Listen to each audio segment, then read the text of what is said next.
Hey, Webmug World Entertainment, and this is the review for the brand new Netflix action movie War Machine starring Alan Ritchson.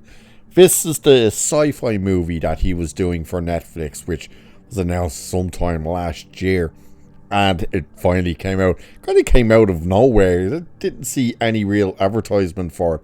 I never saw a trailer for it or anything. So Alan Ritchson's in it, Dennis Quaid is in it, Joy Courtney is in it. The dude, I'm not sure how you actually pronounce his name. The guy who was the villain in the last two Mission Impossibles, he's in it. Now, when I say Dennis Quaid and the dude from Mission Impossible and Joy Courtney and stuff are in it, they're barely in it. Now, Joy Courtney is pretty much the first 2 minutes of the movie. There's a reason for that. Dennis Quaid is in the start. The first 20 minutes or something, and the last few minutes of the movie, as is the guy who plays who played the villain in Mission Impossible, and the guy who played Kid Flash. What's his name? I'm blanking on what the actual character's name is, in Kid Flash's name. In The Flash, he's in there for a while as well. There's a bunch of other people, but everyone pretty much kind of gets wiped out very quickly. So what is the movie? Well, Alan Ritchson is, I believe he's in the army anyway, and him and his brother made a pact when they were 18 that they joined the Rangers together, and something happens. By the way, I will try and be as spoiler free with this review, but they were going to join the Rangers, and something happens to him in Afghanistan where he gets wounded and stuff. So he does try, I think it said 5 years later, I can't quite remember, where he does try and join the Rangers. But it seems to be that he kept failing the medical. But he's going through it this time. So to finish the last test, they have to go on a mission that is it's a test type of mission. It's not an actual out in combat type of mission, but they're to find a downed aircraft, destroy the aircraft, and go to a village where they're to get the hostages and bring them back. And they have 24 hours to do it. If they get back in time and without being captured and everything like that, they qualify to become a full Ranger. So the whole kind of beginning of the movie, we're seeing the training that they're going through to become the Rangers, and just the brutality that they have to go through. By the way, this movie is an R-rated movie, so you're watching people getting ripped apart. So while they're there and they're doing their training, we're seeing on the news as well that NASA has picked up an asteroid that's going to come close to Earth. And then later in the news reports, further into their training, we see that they've now reported that the asteroid has kind of started breaking. So you realize something's in that. So while they go on this training course, their mission, they're out in they're in Colorado. That's where they're doing it all. That's where they're based. So they get dropped off. They're going on their mission. They're okay, we've got to get to the aircraft. And all of a sudden, during the night, this flash happens, and they see this kind of fire going across the sky. And they're what the hell was that? And they think, they're firing artillery at us to keep us awake or something, so we can't get sleep. So they think it's a part of the training mission. We obviously know something's come down.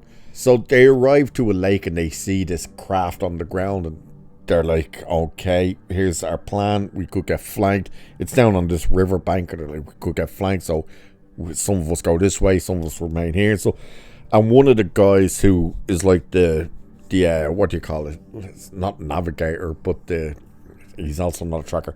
I'm blanking on these names now. But he's the one who's giving them the information. He goes, hang on. He goes, according to the map and stuff, this thing's actually not at the coordinates where it's supposed to be. It's not all that far away from the coordinates, but it's in the wrong place. And that, he goes, granted, my compass has been acting up a bit.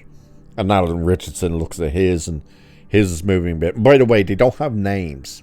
Their names, once they were joining the Rangers and they're going through the courses, they're given numbers. So Alan Ritchson in this is called 81, and the other guy who's the main kind of other guy with him is number 7 and stuff like that. So they see this craft, so they go, okay, so we're going to do this. Here's the operation. We go in this way, and 81 is leading the charge, which is Alan Ritchson. And he goes down and as they're preparing, you're to see for the downed craft and then make your way to the village. So he's standing there and he looks behind him. He notices a glare in the forest behind him. So he's like, makes a signal to say, like, keep an eye on what's happening here. He's going to check something. They're like, where's he going? So while he's going off to see what the glare was, the rest of the team are putting the C4 on the craft. And he walks in and he sees it's the jet that they were meant to find. And he realizes something's wrong. So they detonate. He tries to go running back to warn them. They detonate the C4. And then they're shocked as like, dude, what's going on? Like, there's not even a dent on this thing. And the thing activates. And it's a big mech machine that has obviously come down from space. And it scans them and then it rips them a new one. And when I say it rips them a new one, I don't mean this thing just starts shooting you and like, oh no, you just drop it. Like your head gets blown out, half your body gets ripped off. It messes you up. So they have to try and get away from this thing. And Alan Ritchson, he ends up having to go back up. They get blown off a cliff and he has to go back up to try and get the radio. But the radio's destroyed, and while he's there, he realizes, he sees it take out one of the survivors that was up there. And he notices that it scans, and when it's scanning, he notices it's picking up their footprint so it can track them. So it's basically, they have to try and get away. They've no weapons. And that's the thing to keep in mind as well. They have no weapons because the guns they have with them on the mission are blanks. Because it's meant to be like a test mission thing. So they don't have live ammo or anything like that. But the only way they can detect if this thing is getting close to them is the compasses go nuts. So it's a good movie. I enjoyed it. It's not reinventing the wheel or anything like that, but if you want to just watch a movie about like survival with action, violence, and a crazy insane mech thing that just tears you a new one, I think you'll enjoy this. As I said, it's not reinventing the wheel, but it's not shoving in the usual kind of, oh look at the big girl boss and all this type of stuff, and oh look, the cast is super diverse and all this garbage, and shoving that in here. No.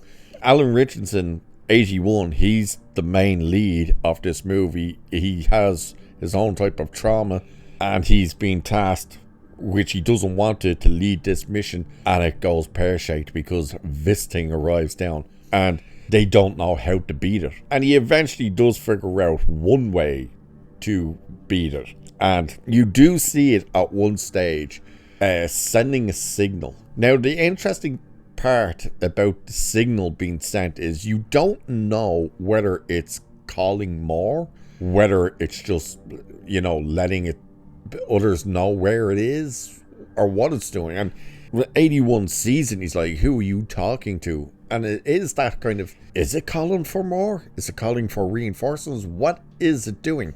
And we do find out that Mordom did come down, that it's basically a global invasion. And it seems to kind of end with them knowing how to beat them, but at the same time, it does seem to be slightly left open for a sequel. So whether or not they plan to do more of these, I don't know. But overall, again, not reinventing the wheel or anything, but it's a decent movie.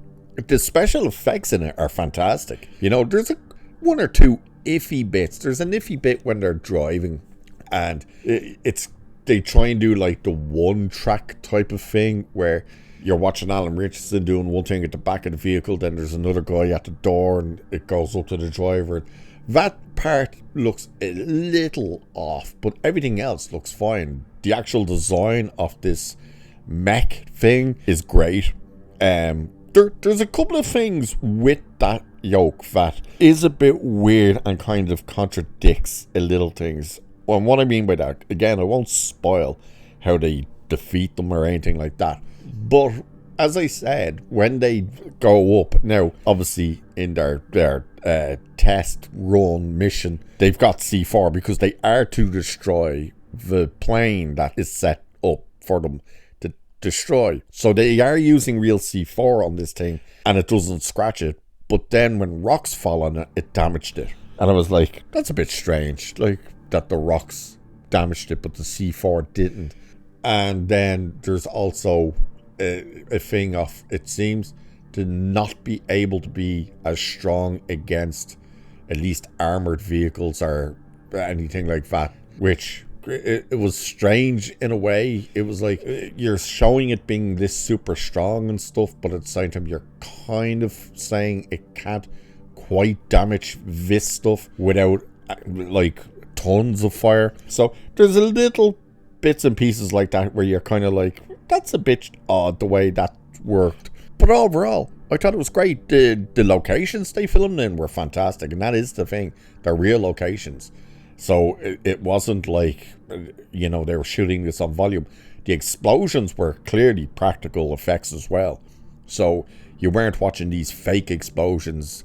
You know, helicopters, when they were getting dropped in, were real helicopters, which I appreciate, because I'm sick of watching movies now where helicopters are coming in and they're those super digital helicopters. You're just like, why can you not just afford to get a helicopter?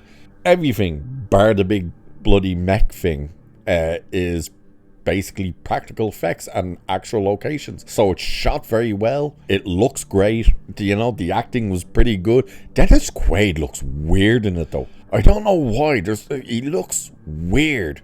There's something off with it. I don't know whether it's the haircut he has in it or something, but if you watch the movie or even see a trailer or something, if he's in the trailer, you'll see what I mean. But he looks strange to me in this movie. But overall, I enjoyed it. I think a lot of you would enjoy it too. Especially if you just want an action movie that, you know, not reinventing the wheel, but it's not shoveling a message or anything like that. It's just survival against the odds. That's what it is. I think it's worth a watch. So, with that, I shall leave it there for this one. And of course, if you have seen it, let me know what you think of it. Like, share, subscribe, all that good stuff. Cheers, and I'll catch you in the next one.